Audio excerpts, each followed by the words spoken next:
understanding, we can now discuss the 14th Amendment. That one starts with these two words, all persons. Notice that the word has changed from people to persons. We have to now discuss the difference between a person and the people. We used to be called people, and now we are persons, and there is an important distinction between the two words. I will not spend a lot of time on this, but I will show you that there is a difference. People are sovereign, living under God-given rights. And persons are individuals living under government-granted privileges. I now have to define right and privilege. A right is the ability to act. The right is the ability to act morally without asking permission. A privilege is the ability to act morally, but only after permission has been granted. When a human is sovereign, he does not need to ask permission to morally make his decisions on how he runs his life. So the 13th Amendment makes voluntary servitude permissible. So we have lost our sovereignty under this new word, person. A sovereign would be a free man whose rights were God-given, and also unalienable, which means that only the grantor can take them away. So if rights are granted by God, only God can take them away. No government, no majority, no minority, no one can take your God-given unalienable rights away. But more importantly, a privilege is not unalienable. It can be taken away by the person or entity granting it. If government grants you a privilege, it can take it away. If God grants you a right, only God can take it away. And He doesn't do that.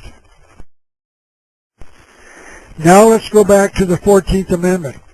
All persons born or naturalized in the United States are citizens of the United States.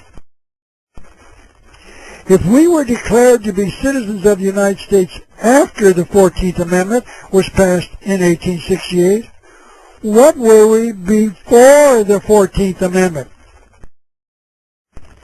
We were citizens of a particular state of the Union, and only that.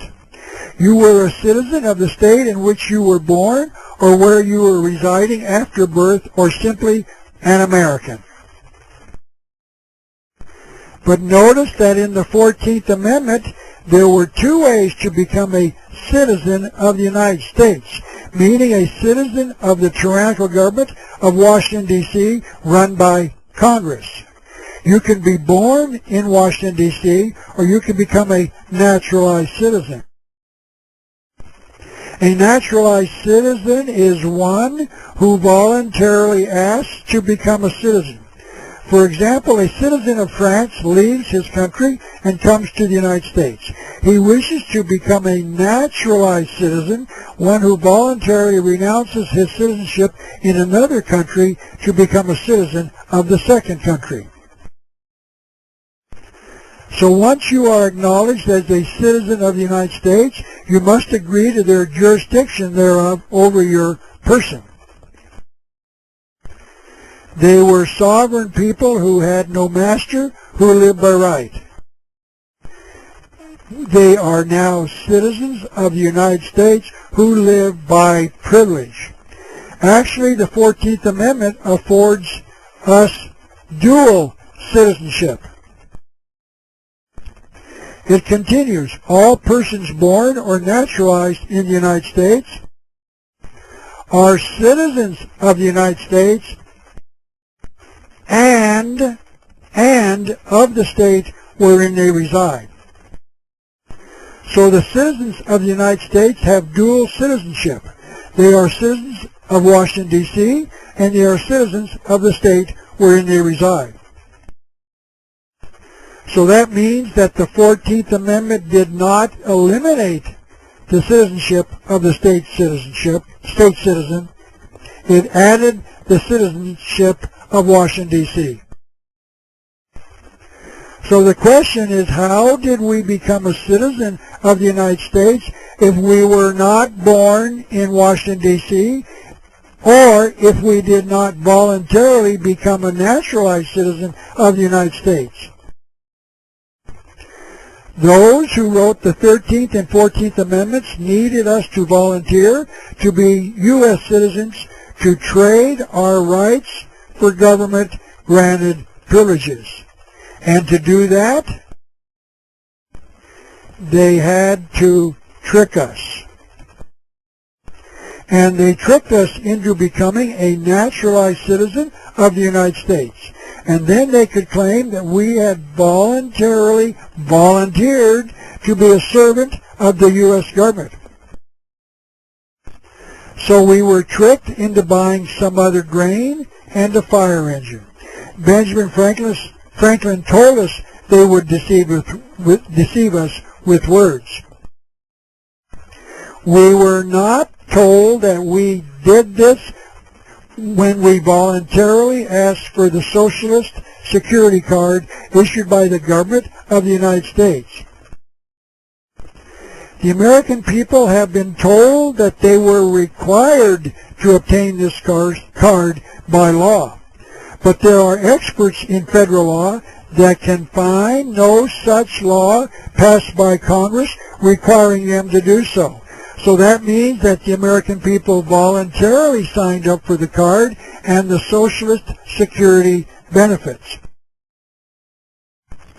And when they did, they became a naturalized citizen of the United States and therefore became subject to the jurisdiction of the tyrannical government.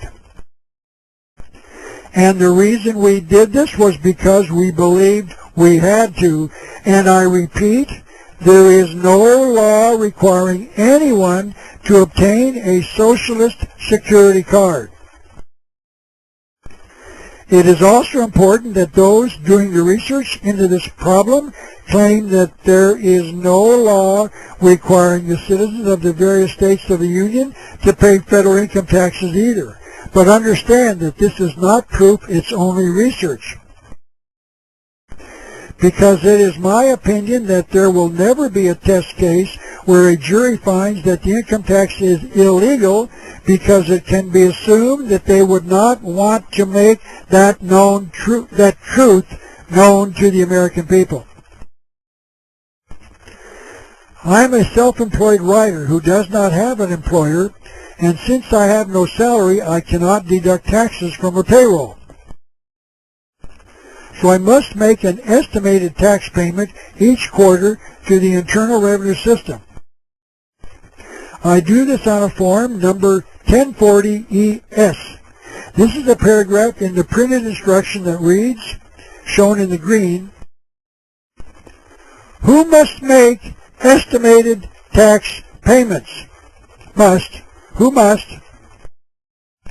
These rules apply to U.S. citizens. Notice that the IRS says that these are rules and not laws. And secondly, notice that these rules apply to U.S. citizens. That must mean that if you are not a naturalized citizen of the United States, nor born in Washington, D.C., these rules do not apply to you, because only U.S. citizens must pay an income tax. So it appears if you are not a naturalized citizen nor born in Washington, D.C., there are no income taxes for you to pay. Notice that I'm not saying that you should stop paying income taxes. I'm saying that it appears as if the income tax must be paid by those who voluntarily become a naturalized citizen of the United States by applying for a Socialist Security Card. Let me repeat what our